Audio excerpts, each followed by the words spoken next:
नमस्कार दोस्तों, आओ सुनाएं आपको एक छोटी सी कहानी।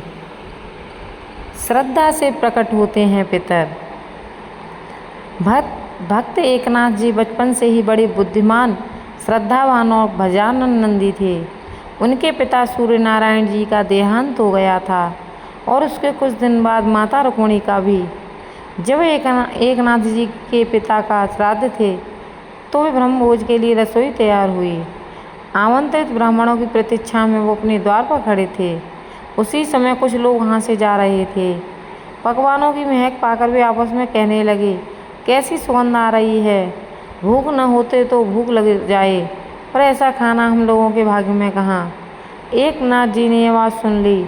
उन्होंने तुरंत उन लोगों को बुलाया और ब्राह्मणों के लिए तैयार किया गया श्राद्ध का भोजन उन्हें खिला दिया। इतना ही नहीं, उन्होंने उनके घर वालों को बुलाकर भोजन करवाया।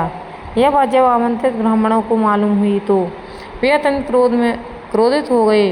उन्होंने एकनाथ जी को धर्मभ्रष्ट समझकर खूब भला बुरा सुनाया और कहा कि तुम्हारे जैसे पतित के यहाँ हम लोग भोजन नहीं करेंगे।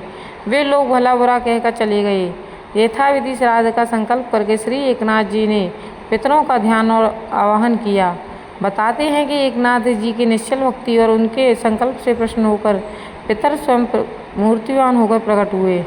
वे श्रद्धापूर्वक किए गए श्राद्ध से परितृप्त होकर आशीर्वाद देकर अंतर्ध्यान हो गए।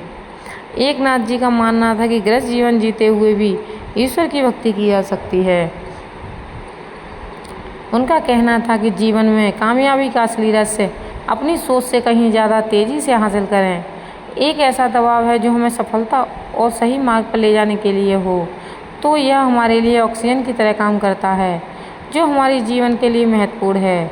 खुद को ऐसा बनाएं कि हर स्थिति को हाँ कहें, चाहे वो सबसे अच्छी हो या बुरी। सबको गले लगाएं और सबका साथ दें। अगर ऐसा करते हैं तो भगवान की कृपा आप पर हमेशा बनी रहती है। धन्यवाद। जय श्री राधे।